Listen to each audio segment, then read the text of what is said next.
In this video, I show how to transfer TON from TonSpace Beta to your Telegram main wallet.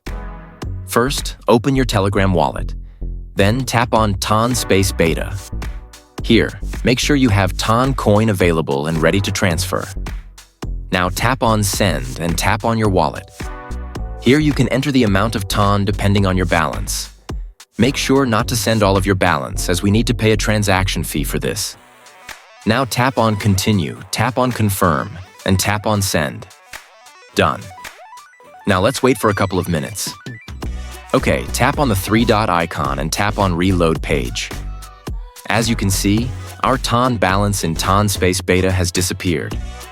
Now let's check our main wallet. Let's wait a few more minutes.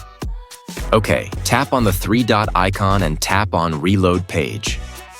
After waiting a few minutes, our TON from TonSpace Beta has been successfully transferred to our main wallet.